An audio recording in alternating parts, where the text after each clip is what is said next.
Allora, la Sartiglia per gli oristanesi credo che sia, per chi appunto ci tiene davvero, quella manifestazione che un oristanese vero che ama la Sartiglia l'aspetta veramente ogni anno con tanta ansia, soprattutto quando comincia ad esserci il giorno della Candelora, che è appunto un giorno importante dove veramente si parla davvero di questa manifestazione.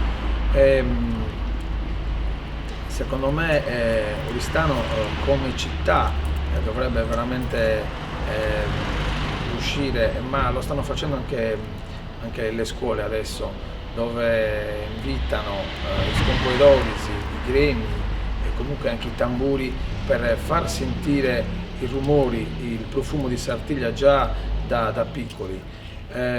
Perché comunque dobbiamo essere fieri della nostra tradizione, fieri di quello che è la nostra storia della nostra città, e quindi portarla, diciamo, raccontarla a chi non l'ha mai vista, e che molto spesso, perché a me è capitato, quando la racconti e quando per la prima volta vengono a vederla, anche solo la vestizione, c'è gente che veramente si innamora e rimane incantata da tutto quanto. Da parte del gremio dei contadini, per me che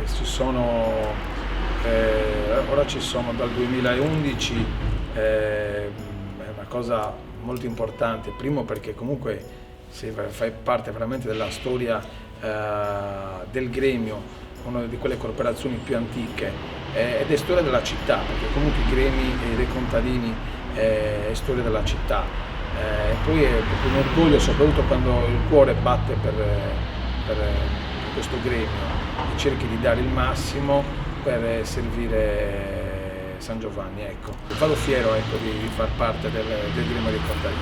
Alla città di Oristano cosa auguro? Auguro che attraverso questa manifestazione importante che è la Sartiglia riesca a portare in alto i colori della nostra città.